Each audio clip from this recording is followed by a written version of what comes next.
Good afternoon, Brigida. It is all about mass media, about being able to get the word out by the bad guys to as many people as they can possibly reach. I remember when it was a satellite phone in a cave in Afghanistan they were using. Now it has gotten much more technical, much more complex, and that World Wide Web is playing in their favor.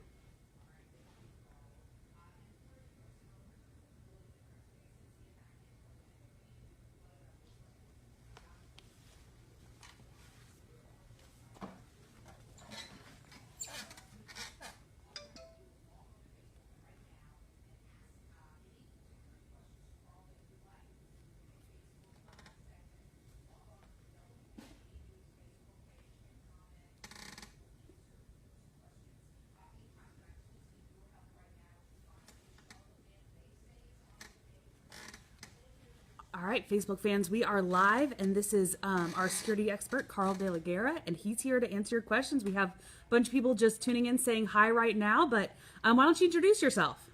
Well, ladies and gentlemen, good afternoon. As many of you know, I'm Karl de la Guerra. I'm the on-air security analyst for WBTV. I'd like to welcome all of you to our first Facebook Live broadcast that we're doing here at WBTV. I'm looking forward to sharing my expertise with you. The floor is open for any questions that you might have on personal safety, terrorism, the recent events in Orlando, anything like that. Folks, I will tell you, this is not meant to be a political conversation, but anything that you have where I can share my expertise with you, that is what we are here for. So I hope we all take this opportunity over the next few minutes and get on Facebook, let us know what your thoughts are, and give me the opportunity to answer any questions that I might have, that you might have. You know, it's been a very interesting time over the last few weeks here in the United States and abroad with the level of violence, the incidents that we have seen occurring. And this is a good opportunity, and it's a good forum, and I thank WBTV for having the foresight to set this up for us to be able to have an opportunity to chat together about what's going on in the world, and hopefully answer any questions that you might have. So people are wondering, how did the gunman get all those weapons? Is what a couple people have asked. Well, the FBI and the ATF are telling us that he purchased those legally. They were legally purchased at a gun store. I think it was very proactive of the gun store owner who he bought those weapons from to get ahead of the curve on this thing and make a public announcement that he followed all the protocols and procedures that were necessary, and those guns were purchased legally. We got some extra sound coming in. So what is something you would recommend if they find themselves in a horrible situation where they feel like their personal safety is in jeopardy? You know, we can answer that on a few different levels here. First off, educate yourself. Educate yourself on what to do in an active shooter situation before you ever get into that situation. Be proactive about it. You know, I just said in a recent blog of mine here on WBTV that you are proactive, you support having a fire extinguisher and fire alarms in your home. You definitely support having fire evacuation drills for your kids in school. We need to do the same thing for our own personal safety now. We know the threat has come to America. We know it's on the shores here in America, and we need to prepare ourselves. And a little bit later in this broadcast, I'll be talking about those specific measures. But first off, train yourself. Get some education. So, let's see. Could the gun shop that he bought this from get in trouble, do you think? Or since it was all legal? No, they followed the protocols. They filed the federal forms that needed to be filled out. They did the background investigations. Nothing came up. I don't see any culpability that gun store had with what they did. To them, it was a routine gun sale. That's all they knew. They did what they were supposed to do by law, and that's where we're at. And do you know if we've heard how the gunman got into the club with those weapons? Because it's Orlando, so it's hot. He probably wasn't hiding it in heavy clothes, or that would have been That's part of the ongoing investigation right now, so we don't know the exact method he used to get in, but we do understand that there was a uniformed Orlando police officer that was working off duty there at that facility. That police officer engaged the shooter when he came up there. He entered the club, the shooter entered the club. More police officers showed up immediately when the call went out for assistance.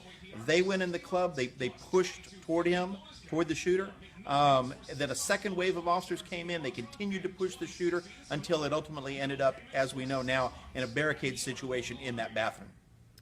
So is there anything about this the situation that stuck out to you as being any different, or as being some sort of red flag in any way that people could have protected themselves better? You know, I cannot criticize anybody that was there. In a life and death situation, people resort to the training they have, and they resort to human instinct. I am sad for the people that lost their lives. I am grateful for the people that survived. I'm also grateful for the actions that law enforcement took in being able to neutralize that situation without any further bloodshed. But there's a few things that you need to know when you go into a club, into a restaurant, a movie theater, whatever it might be. First off, I recommend know where your exits are. Already have it planned out. Play that what-if game. If you're sitting in an establishment, you know that if something is going to happen, you have to know where you can exit from quickly.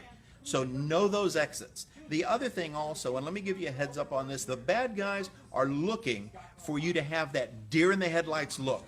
They're looking for you to freeze in place before you can decide what's going to happen. These gunmen nowadays, it appears they are looking for a body count. We know that by hearing the live feed of one of the victims and the rate of fire, that quick rate of fire that the suspect was shooting into the crowd.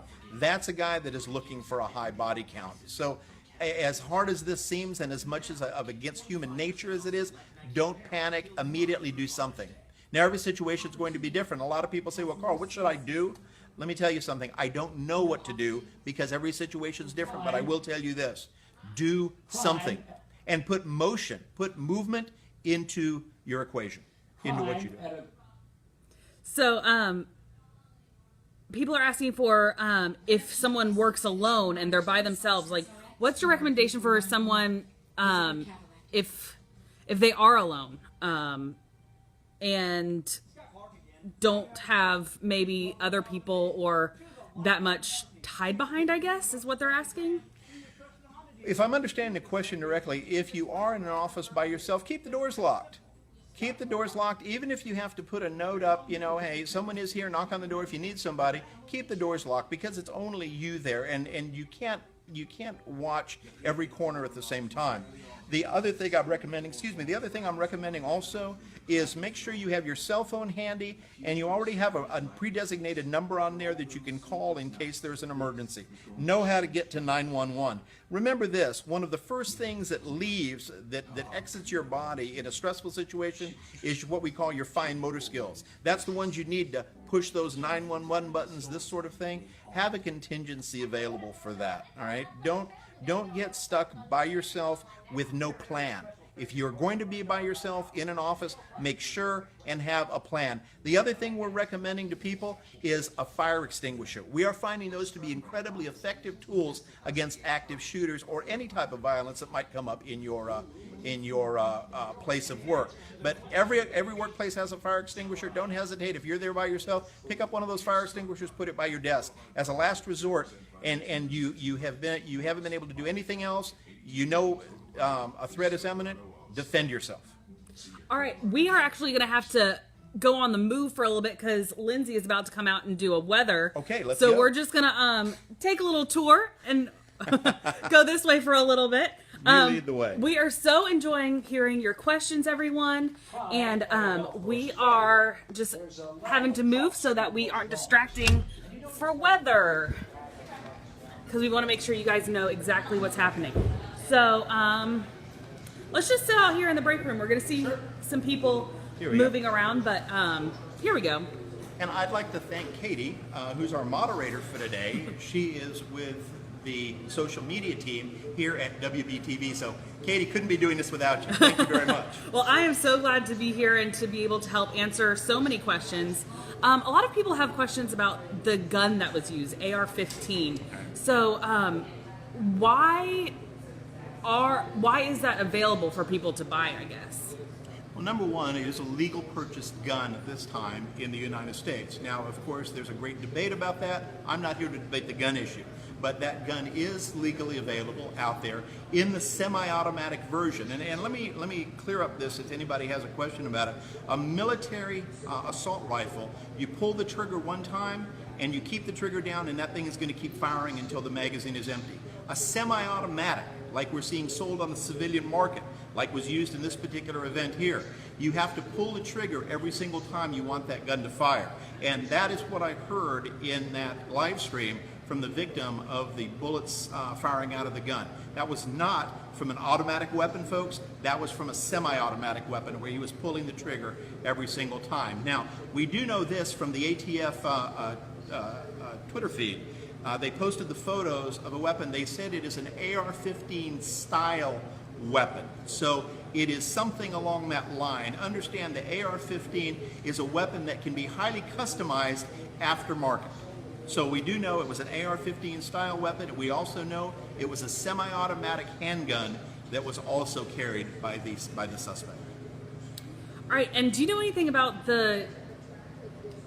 someone's wondering about the concealed weapon law in Florida, but does that really pertain to this situation? I will tell you this, that being a public establishment, by Florida law, that establishment is a gun-free zone. That I do know. And that's how the concealed weapon law would affect this particular event. That particular location was a gun-free zone. I can't help but think that the bad guy knew that when he was doing his target selection. All right, and some of the questions are being duplicated. Can you just reiterate what we're doing here again? Sure. Because a lot of people have been joining us. You know, one of the things that I would like to point out here is that you will never hear me use the name of the terrorist or the active shooter or the criminal, whatever it happens to be. That is something that is a personal policy of mine. These folks that go out and commit these crimes are doing it to get their 15 seconds of fame or 15 minutes of fame, whatever you want to call it. We do not need to be encouraging them and giving them what they want by giving them that publicity. That's why both on my blogs and here on TV, you will never hear me say the name of any one of those bad guys that's out there.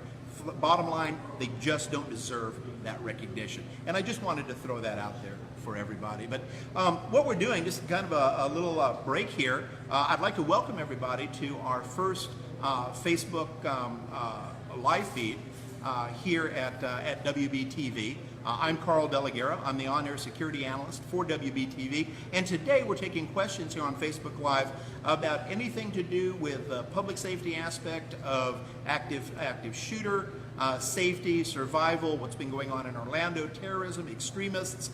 Send your questions in and let's talk about it. I think some people are having questions about what the wife may have known or why people didn't see red flags earlier. What can people look for? Well, those are two separate questions, and if you remind me of that second one in just a minute, yes. Katie, let me address that first one there. The wife appears to have known something. She absolutely did. As a matter of fact, it is so serious that yesterday the federal government convened a grand jury to be able to look into this of exactly what she did know. It is beyond anybody's scope of imagination that this woman, who admitted to the police that she knew about the attack, the pending attack that her husband was going to commit, and she quote unquote tried to talk him out of it. You know, I don't know how that sits with everybody, but it doesn't sit well with me. What is so hard about picking up the phone, calling 911 and doing the right thing to save those lives? I don't see this turning out well for her at all, but we will see how the legal system handles it. And are there signs for anyone who you're afraid of might do something? You know, everybody talks about profiling. Well, we do not condone racial profiling, but there is such a thing called behavioral profiling. Behavioral profiling is what you see many airlines using at their ticket counters on the airlines, this sort of thing. It is looking for a significant change in an individual's behavior. Now, we know with this individual, in particular shooter in Orlando, that he did have some life-changing events that happened. 2013, he went on the Hajj, the pilgrimage to the Middle East. Then in the following year, he made terrorist threats against his fellow employees. Then he was brought on the FBI's radar screen again with his association to an American suicide bomber that was overseas. So there were some definite, what we call threat indicators, that were present in this individual. I will tell you this, if you want to know how to prevent it, follow your gut instinct. Follow that gut instinct that, listen, I just don't feel something is right here, and report it. You know, a lot of people have misconstrued that if you see something, say something, is all about snitching on your neighbor. It's not. It is a way for you to take that gut feeling that something is not right here and taking action on it. I never want any of us to be the ones that sit back and say, well, I tried to stop the next terrorist event. Not good enough, and we're seeing